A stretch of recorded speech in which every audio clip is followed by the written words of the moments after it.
The new year is a great time for a fresh start. Whether you're decluttering your closet, developing new routines, or even redecorating a space in your home. Hello friends, and welcome back. If you're new here, my name is Lindsay Thurston. I'm an interior stylist and teacher. I make videos about interior design so we can learn and style our homes together. In today's video, well, you saw the title, we're diving into my predictions for the top interior design trends for 2022. We're covering everything from the hottest new color palettes to new design elements, and don't forget to watch all the way to the end of the video to get my predictions for the top new interior design styles of the year. Let's get right into it.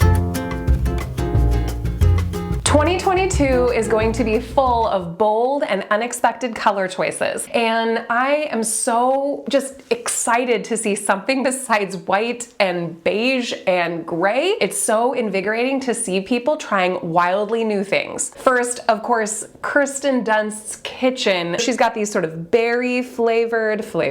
She's got these sort of berry toned cabinets, only the lowers, dark stone, solid surface countertop, and then this super bold, it's almost like a maroonish, brownish, warm, deep burgundy, such a solid color choice all over tile. This is such a great idea, especially if you like subway tile, moving away from plain white. And then you add this wild marble island, and it's, oh my gosh, I never thought that I would be so attracted to a kitchen like this, but do you think I can convince my fiance Travis to let us paint our cabinets that color?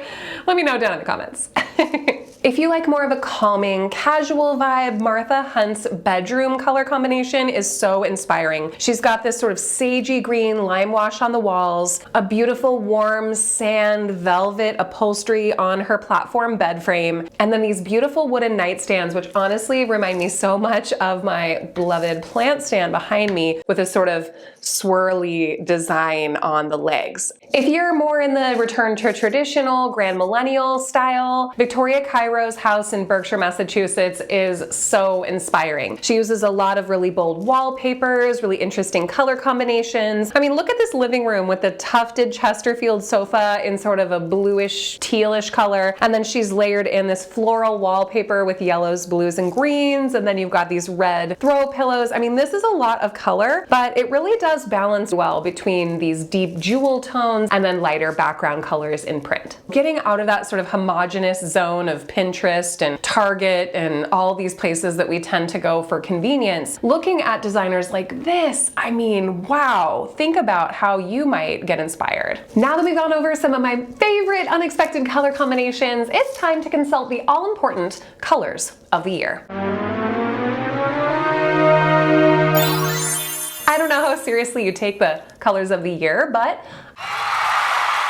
we'll start with Pantone. They have selected Very Peri, a bold periwinkle tone. I'm seeing this color pop up a lot in fashion, but as we know, there's always a lot of crossover between fashion and interior design. Now I'm starting to see this color pop up in wall color, primarily in small spaces, think powder rooms with bold white trim to kind of break up this bold color, or even in bedrooms with a coordinating textile on the bed.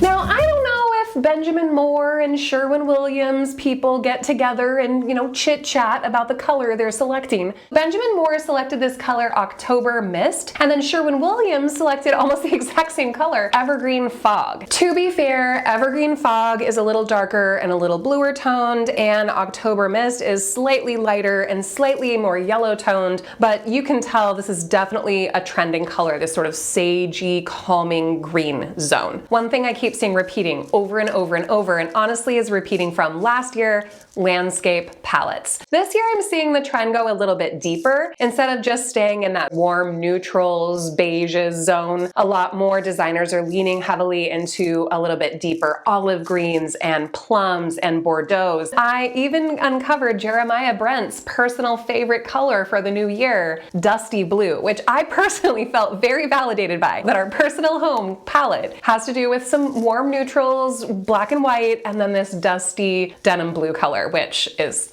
chef's kiss, my favorite.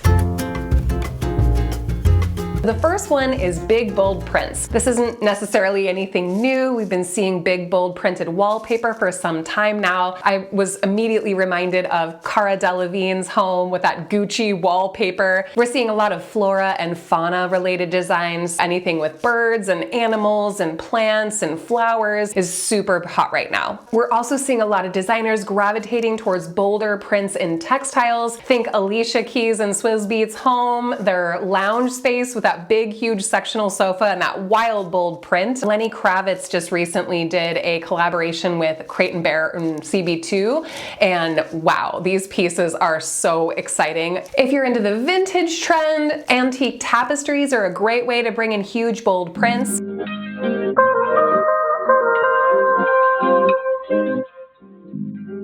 Or you can even look for large-scale prints in wallpapers. Think Poppy's bedroom from Nate Berkus and Jeremiah Brent's New York City townhome. If you want to go bold wallpaper, a kid's room is a good way to do it. You could also do that in a dining space or a hallway or a stairwell. I don't know though, that Poppy's room, I mean, that's a lot. That's a lot of wallpaper. I mean, you know, I'm pressed if I would use this bold print. I think I would do like a big bold print accent chair, or I would do a big bold print throw pillow because it would be easier to change out. I don't know that I would do it for our home on that kind of a scale on a sofa. I'd be afraid that I would get sick of the print. You can also do it through artwork that has a repeated motif. A lot of people are gravitating towards Cater Bowley's super interesting primitive designs. They are a lot of repeated patterns. He's very graphic, and in the moment he just sort of takes a tube of paint and just starts squeezing it out and drawing with it, and he ends up doing these big herds of animals and, you know, tons of people, and it creates this sort of graphic print almost within this piece of fine art. You can buy his stuff, obviously original pieces, but as he's growing in popularity, so are his prices. Good for him.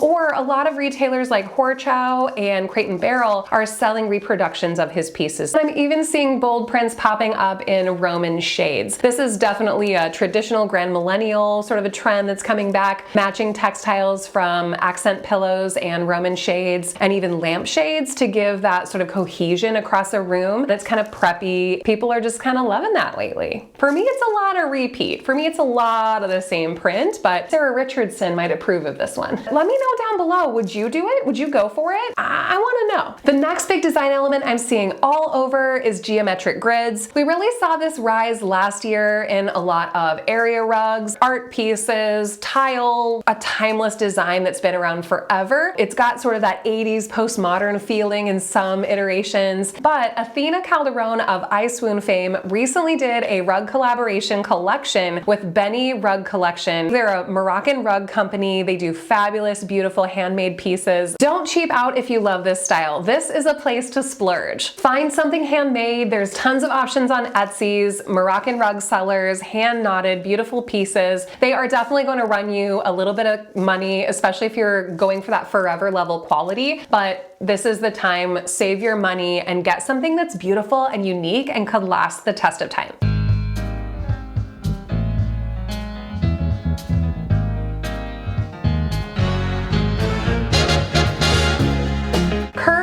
Curvilinear Furniture really started trending last year with this super surge of vintage shopping. It's definitely carrying well into the new year. Tons of sellers are creating new styles with a sort of curvy back or bubbly shape, very sculptural and 70s inspired in nature. There's tons of curved chair and curved sofa options out there, both new and vintage. And check out these amazing curvilinear chairs that I found vintage shopping recently. It took everything in me not to take them home. They are so beautiful, and this definitely gives a very interesting curve to any room. Like how I did that. Another super popular movement in design right now is biophilic design. Biophilic design is a concept used within the building industry to increase occupant connectivity to the natural environment through the use of direct nature, indirect nature, and space and place conditions. A lot of wealthy industries like big tech are integrating these research-based ideas into corporate commercial design. A great example is the Amazon Spheres here in Seattle. I was lucky enough to get to visit with my friend who was here interning at Amazon last year. It was one of the highlights of my 2021, and this space really shows how you can deeply integrate nature into workspaces, and a lot of research shows tons of benefits. Improving air quality, making work from home more tolerable or enjoyable, inspiring creativity, feel a connection to the environment even when you're stuck working indoors. When you add plants into your environment, you're adding organic and interesting shapes, especially if you're into modern design. This can break up a lot of angular furniture. Floor plants, shelf plants, hanging plants, terrariums, herb gardens, window boxes, hydroponic gardens. There's a million ways to integrate plants without looking like poison ivy took over your home. One thing I truly love is when plants kind of crawl on the side of buildings. Gardens built inside the home. Can't do plants, don't have the light, don't have the time. Try flora or fauna inspired prints. We talked earlier about wallpapers, fabrics. Maybe there's a way that you can bring in plant life even if you can't take care of any plants. All right, we've arrived. My favorite part, design styles for the new year. I really mean it. I've combed through pretty much every list, article, prediction out there on what's gonna be trending in the new year. Also, you don't have to, of course. These are the ones that I keep seeing popping up over and over again, and I'm really interested to see how they develop in 2022. There's a lot of interesting stuff going on. Let's go ahead and start talking about it. The first one is the new organic. You might have seen this around for a while. A lot of curated spaces, beiges, whites, interesting artwork, focus more on texture than print. Think Japandi, that perfect blend of Scandinavian functionality and Japanese rustic minimalism, natural color palettes, curated pieces with a wabi-sabi kind of vibe. I'm seeing a lot more faux tortoiseshell coming up in designs, which is an interesting new thing to secondhand thrift shop for. A ton of handmade vessels, sort of historical in nature. In the last several years, you've seen this historical looking sculpture. So I think that's going to continue to trend as part of this style. A lot of texture, maybe a very choice use of print just here and there, make the eye travel around the room. The biggest thing is natural materials. Think rustic wood, natural stones, marble coffee table, a travertine set of nesting tables. Not as much on the glass, maybe a little bit of wrought iron here and there. Everything with a natural handmade feeling, that curated feeling. And we're not creating a museum here. Don't get me wrong. It's not like the kind of living room that you just feel like you can't touch anything. It's definitely got that lived in, minimal, and the biggest word here is curated natural style. Next up, a return to traditional. If you love traditional, coastal, grand millennial, any of these styles, you're gonna see a lot of these items trending in the new year, but just leveling up a bit. Think English roll-arm sofas, extremely high quality, beautiful, sumptuous fabrics, very purposeful use of print, whether it's a bold stripe, a subtle plaid, or a floral print. Floral print, I can talk.